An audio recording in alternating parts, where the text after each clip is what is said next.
Hey everyone, thanks for joining me. Let's catch up on some Valkyrie. A couple weeks goes by fast. Okay, let's try to pick up where we left off. We have the New Year raffle ending tomorrow at 6 UTC, so on Sunday. So if you do manage to win anything from this, it will be sent to your mailbox, and it will also be announced on their social media accounts. So good luck to you. Let's just go over all the banners at once while we're here. So whether you've already been farming or you're brand new and you just started, you still have some time on this New Year box summon. All you do to maximize your income on pulling this per day is do this special challenge where you get 15 and you run the true New Year greetings connect battle once a day. And once again, please be sure that you have all of your heroes equipped with the lucky dragon carving so they get their boosted drops. Once you run in and smack Ymir, you'll get your 15 coins this way. So you get 30 a day. There's still 9 days left on the box, so you still have the ability to pull 270 out of the 400 items if you haven't started at all. If you're able to get all 5 accessories today and farm the first day at 15 coins. This box was actually low-key really good, and it really helped fill out a lot of my account, and I'm sure a lot of other people's accounts. I didn't have either Izanagi or Izanami. My main was missing Kami Masubi, while my alt was missing Takami Masubi, so they both got both now. Like, the Great Hammer of Fortune and Tree Peony Blossom items are very good. You'll want to maximize these. Only 5-star it with a reforge item. In this box, getting one of these two was really great because I didn't have either, and I got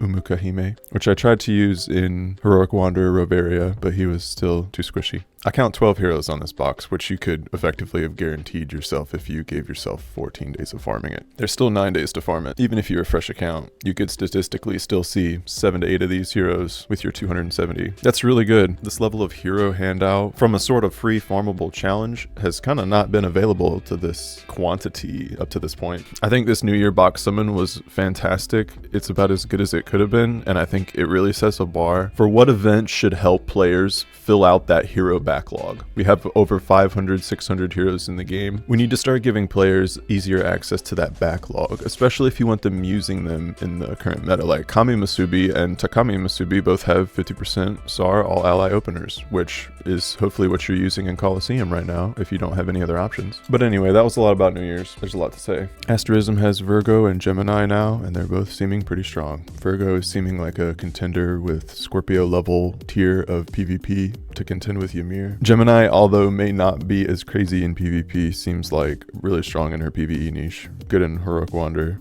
I'm not going to go over their kits right now because they're just ridiculous. They're new strong observers. They come out of the box with like everything that you could want and new fields that are really strong. The premium New Year party's leaving in 2 days, and hopefully you had some good luck with this one. It seemed like a really strong banner. I fortunately luck sacked my first selected on step 1, and I got New Year Reds. I think my guild had a couple other step 1s pulling selected as well. This was a really good banner. Whenever you can get 2.2 selecteds, that's a pretty solid banner. New Year Altar Saga is leaving pretty soon here. I did do my discounts because main doesn't have Lightning Sangrid yet, but pulling for 0.1s is a lot worse. And then of course we have Grand Raffle, which has completely drained me this time. I might just do a single.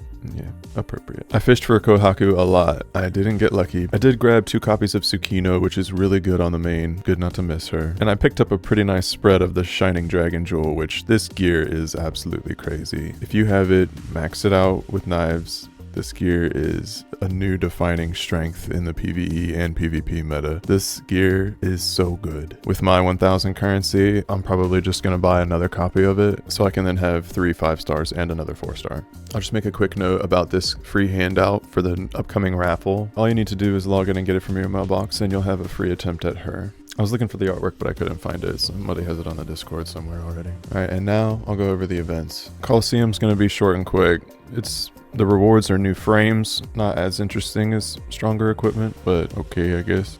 Basically, I just climbed this one until I ran into some Imperial Rathtanavias, and I said, you know what, I'll just keep my points, thank you. All right, another quick, easy one, the S5 only that gives the gear drop. You can pretty much either clear it or you can't. It has the changing automata, which I don't even notice, to be honest. The equipment is a very strong proc. It'd be better if it ignored barriers or something, but just those 4 races to magic. I've got it to drop on my alt, no problem, but I need to farm it out of my main. Again, I'll curse. And lastly, probably our biggest event update is Heroic Wanderer. This time it'll be here till the 21st. Grandome came out, and so far, my personal success this cycle came from Nordicia though. I was able to get the full clear, and now it looks all bright and shiny. Unfortunately, my Creamy and Grace are not autoable, and my Creamy was really close the first time. I only had 16 seconds left or something. But eventually, I just did Roveria without Lif, so I could bring Lif here, and this works because Mikasa does so much damage. And once I acquired Vindicator Senna from the last cycle, that was my trick to getting all ally sure shot. This was not an easy battle. This was a hard fight. This was well deserved. But I got a week left to farm that one out. Anybody who's having success with the other ones, good for you, man. There's less than 100 people who can clear the other ones, at least a couple days ago when I checked the rankings. There's going to be about 300 people who've cleared Nordicia at this point. I'd say it's the entry point to Heroic Wanderer. Going to be most people's first step, I would say. Asgard still is only recording 94. In Asgard, we've got Thrall at 81 and Kyrus at 73. Good job, guys. Alfheim is still only at 31, and congrats Kyrus for being ranked 29 in it. We're all so proud of you. Niederberry, our dwarf one, we have 48 people who have cleared it now. Congrats to you. And 44 people have cleared Grandhome up to this point. 2 of them being Kyrus and Thrall. Good job, you guys. For now, I'll leave Heroic Wanderer there. Maybe I'll go into an updated guide here at this point soon before the event's over this cycle, since we have 5 of the areas out now. Remember, this is endgame PvE in Valkyrie. New players should not be looking at this thinking that they're going to be able to come in here without very good artifacts or emblems or basic accessories. You need to have everything working for you at this point on your account if you want to start pushing this stuff. I'm a seasoned vet, and I just cleared Nordicia in the 4th cycle. I should have had it last cycle, but it's very difficult. Don't beat yourself up for failures, just reward yourself for success. Anyway, that's about it. Sorting by obtained looks really nice right now. All these heroes from the box are amazing, and step 1ing a featured hero is really nice. You'll love to see those for an account. I'll take them. She's on the path to gold as soon as I can. But as always, everyone, thank you so much for joining me today. Hope to see you next time. So until then, puts out. Cheers.